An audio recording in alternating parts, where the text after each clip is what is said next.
네, 코로나19 신규 환자가 사흘째 30만 명대를 넘어서면서 위중증 환자도 역대 최다를 기록했습니다. 5세에서 11세 어린이들을 대상으로 한 코로나19 백신 접종은 이달 말부터 시작됩니다. 취재기자 연결해 보겠습니다. 정유신 기자. 네, 사회 2부입니다. 네, 자, 어제 휴일인데도 30만 명대 확진자 수가 또 나왔군요. 네, 그렇습니다. 오늘 0시 기준 코로나19 신규 확진자는 30만 9,790명입니다.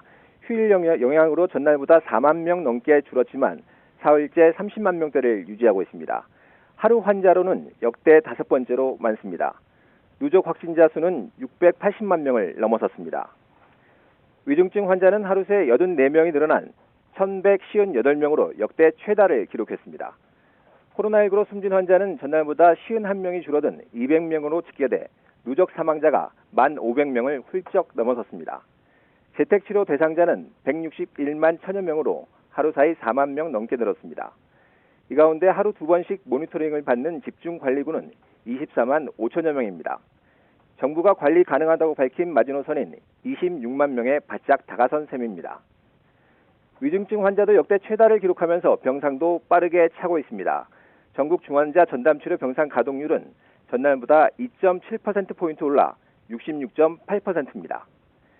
이 같은 오미크론 변이 확산세에 정부는 이번 주나 늦어도 다음 주엔 유행이 정점에 달할 것으로 내다봤습니다. 중앙사고수습본부는 현재 30만 명대인 유행 규모와 비교해서 애초 예측치보다 위중증 비율이 낮다며 이달 말이나 다음 달 초쯤 2,000명 정도로 증가할 것으로 예상했습니다. 정부는 위중증 규모에 맞춰 대응을 준비 중이라며 아직 의료 대응 여력이 있다고 강조했습니다. 치명률과 관련해서도 오미크론이 완전히 지배종이 된 이후엔 계절 독감과 유사한 수준까지 떨어졌다고 분석했습니다. 특히 지난 4주 동안 치명률은 0.09에서 0.1%, 코로나19 누적 치명률도 0.15%까지 낮아졌다고 설명했습니다. 네, 5살에서 11살 어린이들에 대한 백신 접종 계획도 나왔죠. 오늘 31일부터 시작된다고요. 네, 정부는 유치원생부터 초등학교 5학년생까지 해당하는 5살에서 11살에 대한 백신 접종 세부 계획을 잠시 뒤에 발표합니다. 5살에서 11살 소아에 대한 백신 접종을 이달 말부터 전국 1,200여 개 의료기관에서 시행할 예정입니다. 사전 예약은 오는 24일부터고 접종은 31일부터입니다. 방역당국은 소아 백신 접종이 우리보다 앞서 접종을 시행한 해외 국가에서 안전성과 효과가 충분히 검증됐다고 강조했습니다. 또 전체 확진자 중에서 11살 이하가 차지하는 비율이 15%를 넘어서는 상황 등을 고려했다고 설명했습니다. 기초접종 완료 뒤에 3개월이 지난 12살에서 17살 청소년에 대한 3차 접종도 오늘부터 시행한다고 덧붙였습니다. 방역당국은 특히 면역 저하자를 포함해 고위험군 소아 청소년은 접종에 적극 참여해달라고 당부했습니다.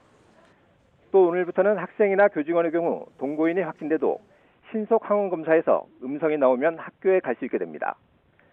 이 같은 격리 완화는 일반인의 경우 지난 1일부터 적용했지만 학생들과 교직원은 2주 유예 기간을 두고 오늘부터 적용하는 겁니다. 지금까지 백신 미접종자는 가족이 확진되면 등교를 못했지만 이젠 예방접종 여부와 관계없이 수동 감시 대상으로 분류돼 격리가 면제되는 겁니다. 다만 동거인의 검사일 기준으로 사흘 안에 PCR 검사를 받고 6일에서 7일 차에 신속 항원 검사를 받도록 권고됩니다. 교육부는 또 오미크론 유행이 여전하다며 각 학교가 등교 방식을 탄력적으로 적용할 수 있게 한 지침을 계속 유지하기로 했습니다.